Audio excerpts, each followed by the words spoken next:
ও মাই god, wow, মানে এটা কেমন ধরনের সারপ্রাইজ। আসেন, আসলে আমাকে ওয়ালটন থেকে বলা হয়েছিল আমার জন্য একটা স্পেশাল গিফট আছে, বাট সেই গিফটটা কি সেটা আমি জানতাম না। বাট আমি খুবই সারপ্রাইজ যে আমার জন্য একটা ফ্রিজ পাঠানো হয়েছে। আর মানে অদ্ভুত বিষয় যে আমার নিজেও একটা ফ্রিজ দরকার ছিল। তো আমি খুবই এক্সাইটেড দেখার জন্য যে কোন ফ্রিজটা আসলে আমাকে পাঠিয়েছে। তো আমি এটা এখন খুলতে চাই।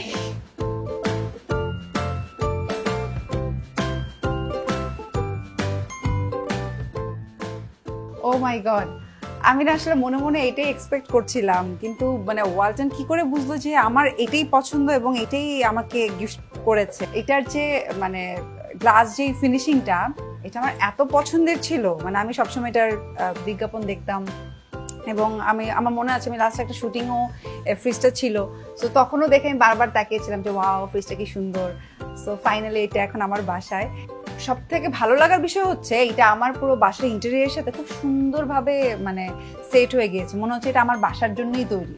আর এই ফ্রিজের সব থেকে যে জিনিসটা আমার ভালো লেগেছিল সেটা হচ্ছে ওয়াটার ডিসপেন্সার। মানে এটা মানে আগে কি হয়, আগে আমাদের সবসময় ফ্রিজ খুলে বোতল দিয়ে পানি বের করে খেতে হতো। সো ওইটা এখন করা লাগবে না, এখন ইজিলি এখান থেকে আমি ঠান্ডা পানি খেতে পারবো। কারণ আমার এবং আমার মার মানে ঠান্ডা পানি কিছুক্ষণ পরপর চাই, মানে খুবই ক্রেভিং হয়।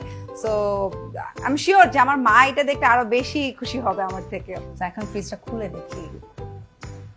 ওয়াও, ভেতরে তো বিশাল স্টোরেজ, মানে অনেক জায়গা। মানে আমি যেই পরিমাণ ফ্রুটস এবং ভেজিটেবল খাই আমার মনে হয় যে মানে তার থেকেও অনেক বেশি জায়গা এখানে। ও আরেকটা মজার বিষয় বলি, এখানে একটু একটু দেখেছো, নর্মালি তো এটা ডিপ আর এটা হচ্ছে নর্মাল, কিন্তু আমি যদি চাই যে না আমি পুরোটাই নর্মাল মুডে রাখবো, তো এখানে একটা টাচেই আমরা এটাকে নর্মাল করে ফেলতে পারবো। এবং এছাড়াও নাকি আরো 8টা মুড আছে এই ফ্রিজে। অ্যান্ড থ্যাংক ইউ ওয়ালটন আমার বার্থডেতে এত সুন্দর একটা গিফট পাঠানোর জন্য। Thank you.